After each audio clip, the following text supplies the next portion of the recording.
Hello Deepu, എന്തൊക്കെയുണ്ട് വിശേഷം? സുഖമാണോ? സുഖമായിട്ടിരിക്കുന്നില്ല. നീ ഇപ്പോൾ എവിടെയാ? റൗണ്ട്സ് ഒക്കെ കഴിഞ്ഞോ? ഓക്കെ, ഇനി നമുക്ക് അടുത്ത വിസിറ്റ് വരുമ്പോൾ കാണാം കേട്ടോ. ഓക്കെ, നമുക്ക് വേണേ. Hi, good morning. ഹലോ, ഞാനൊരു ഇമ്പോർട്ടൻറ്റ് ടോപ്പിക്കായിട്ടാണ് നമ്മുടെ മുന്നിൽ വരുന്നത്.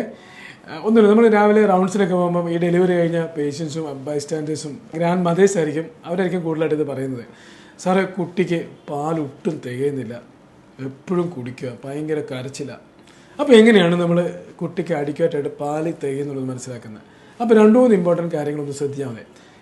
എല്ലാ ബ്രസ്റ്റ് ഫീഡിങ്ങിന് ശേഷം കൊച്ചു നല്ല സുഖമായിട്ട് ഒരു 2-3 മണിക്കൂർ ഉറങ്ങുന്നുണ്ടെങ്കിൽ കൊച്ചിന് അഡിക്വേറ്റായിട്ട് പാല് കിട്ടുന്നുണ്ടെന്നാണ് മനസ്സിലാക്കുന്നത്. പിന്നെ ഒരു 6 മുതൽ 8 പ്രാവശ്യം വരെ കുട്ടി മൂത്രം ഒഴിക്കുകയാണെങ്കിൽ നമ്മൾ അഡിക്വേറ്റായിട്ട് ബ്രസ്റ്റ് ഫീഡിങ് കിട്ടുന്നത് മനസ്സിലാക്കാം.